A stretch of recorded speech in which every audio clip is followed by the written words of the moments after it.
तो कैसे आप सब। तो आज हम अपनी सॉलिडिटी की इस वीडियो में देखने वाले हैं एरेज। एरेज क्या होते हैं? तो एरेज हमारे पास दो टाइप के होते हैं, एक होता है फिक्स्ड साइज एरे और एक होता है डायनेमिक साइज एरे। तो फिक्स्ड साइज एरे एरे में क्या होता है, उसकी लेंथ पहले से डिफाइन होती है। पहले देख लेते हैं एरेज क्या होते हैं। एरेज क्या होता है? Set of elements of same data type, मतलब एक ऐसा वेरिएबल जिसमें मल्टीपल वैल्यूज होती हैं बट उनका जो टाइप होता है वो सेम होता है। वो देखते हैं कैसे। सबसे पहले आज हम देखेंगे फिक्स साइज एरे। एक फाइल क्रिएट करते हैं, एरे डॉट सोल। सबसे पहले जब फाइल क्रिएट करते हैं तो इनमें इन दो लाइंस को, एक लाइसेंस और एक सॉलिडिटी का वर्जन। अब इसके बाद कॉन्ट्रैक्ट एरे, तो एक वेरिएबल बनाते हैं मैं हम यू इंट। अब हम क्या करने वाले हैं, एक ऐसा वेरिएबल बनाने वाले हैं जिसमें मल्टीपल वैल्यूज होंगी सेम डेटा टाइप की। वो कैसे होंगी? एरेज बनाने का ये तरीका होता है, यहाँ पे उसकी लेंथ बतानी पड़ेगी, मतलब उस जो वेरिएबल होगा उसके अंदर कितने कितनी वैल्यूज ऐड कर पाएंगे, मतलब कितनी वैल्यूज रख पाएंगे हम। तो उसकी वैल्यू पहले से बतानी पड़ेगी कि उसकी लेंथ कितनी है। यूनिट पब्लिक को करते हैं आइटम्स। अब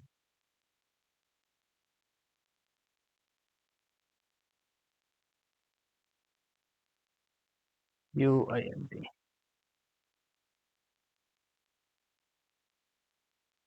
ठीक है, ओके। अब यहाँ पे क्या हो गया, एक वेरिएबल क्रिएट हो गया।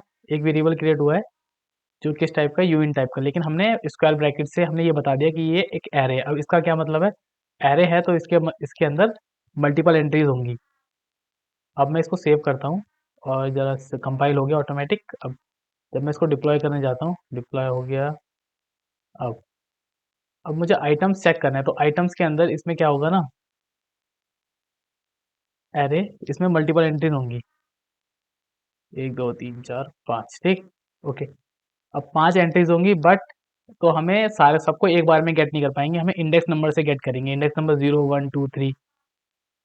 तो सबसे पहले जीरो स्टार्टिंग कहाँ से होता है, जीरो से। जीरो का चेक करूंगा, क्या मुझे वैल्यू आएगी, जीरो। अब वन का चेक करूंगा तो वन में भी जीरो मुझे मिलेगा। टू का चेक करूंगा तो टू में भी, मतलब जिस भी इंडेक्स की वैल्यू चेक करूँ मुझे जीरो आएगी। ऐसा क्यों?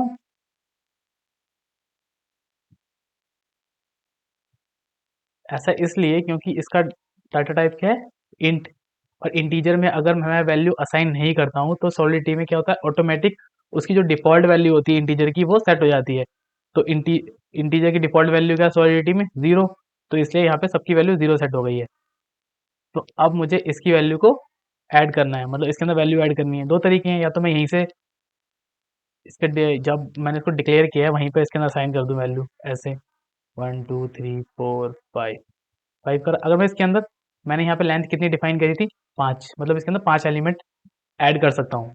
But if I try to add one another, तो फिर ये मुझे एक एरर दे रहा है, ये मुझे अलाउ नहीं कर रहा है। मैं पाँच से ज़्यादा नहीं कर पाऊंगा। क्या मैं पाँच से कम कर पाऊंगा? हाँ, पाँच से कम तो कर पाऊंगा। अगर पाँच से कम कर पाऊंगा तो चार तो एलिमेंट मिल गए, तो चार में क्या वैल्यू होगी, 1 2 3 4।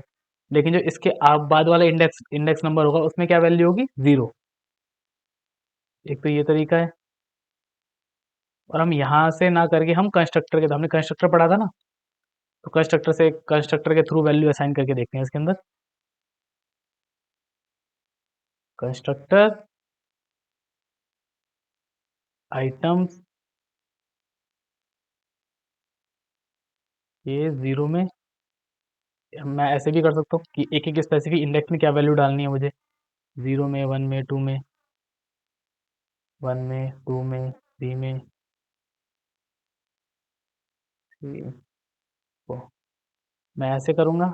तो अगर मैं जीरो, वन, टू और एक फोर, पांच लेंथ थी, पांचों हमने फिल कर दी। अब जब मैं इसको डिप्लॉय करता हूँ,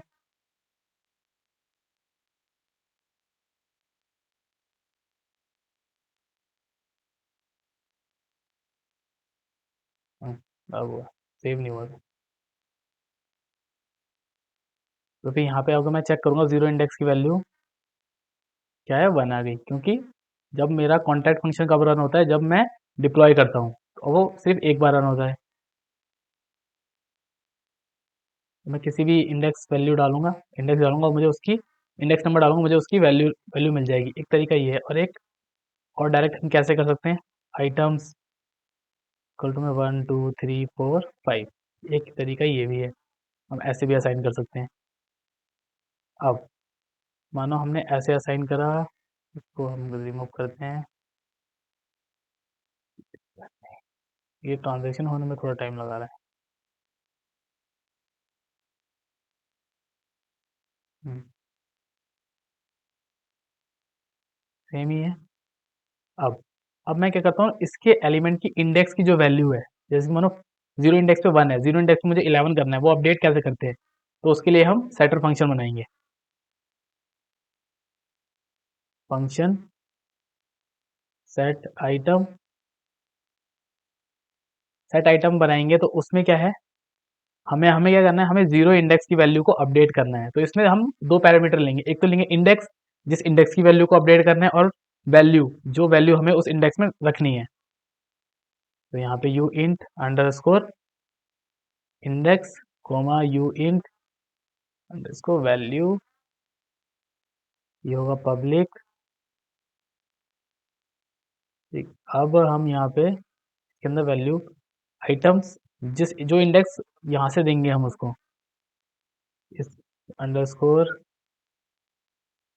इंडेक्स, और क्या है जो वैल्यू उसने पास करी है वो वैल्यू। अब मैं इसको करता हूँ सेव, सक्सेसफुली हो गया सेव। अब हम इसको करते हैं deploy.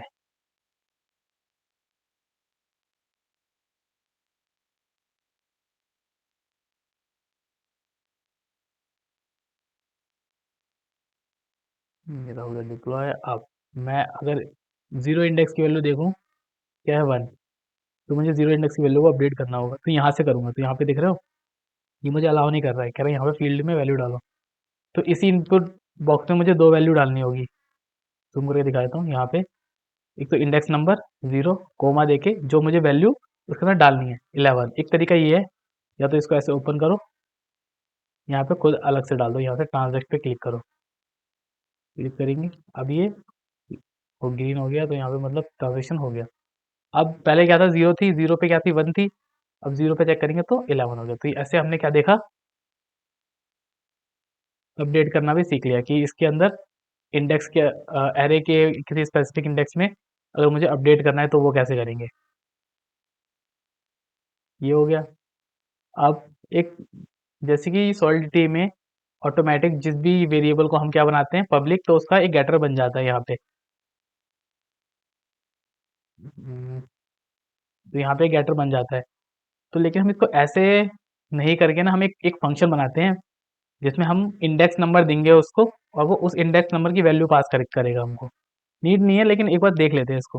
Function get item uint underscore index, वहां से हम इंडेक्स नंबर पास करेंगे, पब्लिक रिटर्न्स, हम उसे वैल्यू पास यूइंट यूइंट हाँ यूइंट, यहाँ से रिटर्न करेंगे हम आइटम्स के अंदर जो वो इंडेक्स उसने पास, इंडेक्स नंबर पास करा है। व्यू, अब हमने इसको करेंगे डिप्लॉय।